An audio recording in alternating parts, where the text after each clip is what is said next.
عايز اتكلم شويه عن تفاصيل التواصل مع الدكاتره على الواتساب.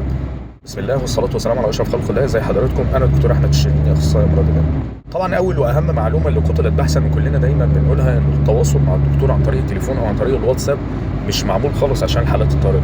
يعني ما ينفعش تكلمني الساعه 5 الفجر وتقول لي يا دكتور بابا عرقان عرق ساقع وجسمه بيترعش وعنده طبقه شديده على صدره، اجيب له ايه؟ تجيب له الاسعاف وتنزل تروح مستشفى فورا، دي ما فيهاش نقاش. دكتور بابا ضغطه قست له الضغط كده كان مصدع شويه ولقيته 220 على 120، تنزل مستشفى فورا ما تستناش. بابا عنده تقل في دراعه ورجله اليمين، برضه تنزل المستشفى فورا ما تستناش. فالحاجات اللي زي دي ما ينفعش انك تتواصل مع الدكتور فيها عن طريق التليفون او عن طريق الواتساب وتطلب نصيحته او انه يدي لك رايه.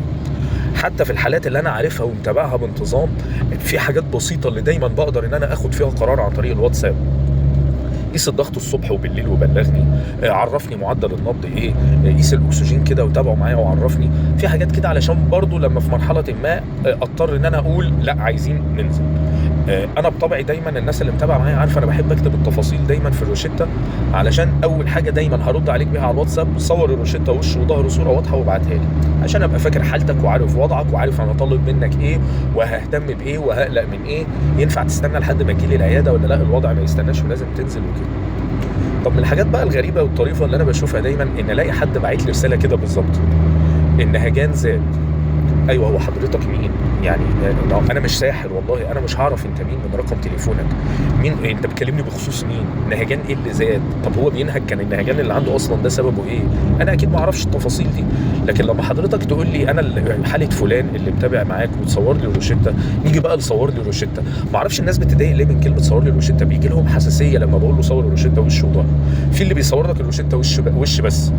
طب يعني ليه؟ يعني انت في بينك وبيني حاجه، على فكره انا وانت خايفين على باباك والله، يعني احنا الاثنين عايزين مصلحته، فانت لازم تساعدني. وفي بقى اللي يصورها لك وبعدين يقوم قاطش منها حته، الحته دي بالنسبه لي مهمه، هو شايف انك خلاص مش مهمه وان انت تقدر تتعامل من غيرها. ليه يا حبيبي؟ ليه ما بتساعد؟ ليه بتعمل فيا كده؟ يعني انا والله العظيم انا مش ساحر، انا ما بتنبأش باللي موجود في الحته اللي مقطوعه دي. في بقى واحد طب انت بقى عايزني اصورها لك، طب اهو، ويقعد يهز في الموبايل وهو بيصور الصور، يجيب لي صور ما انزل الله بها من سلطان. طب يعني مش عارف يعني راعيني عشان اعرف اراعيك برضو، يعني حاول تساعدني علشان انا اقدر اساعدك.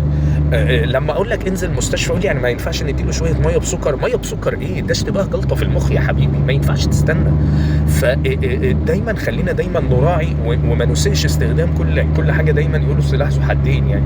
فخلينا دايما نحسن استخدام وسائل التواصل الاجتماعي في ان احنا نستفيد بيها وما نضرش اهالينا برضه. ادعوا الوالد بالرحمه والمغفره، ادعوا لاهالينا في فلسطين والسودان ولبنان بالصبر والثبات. دمتم بصحه وعافيه.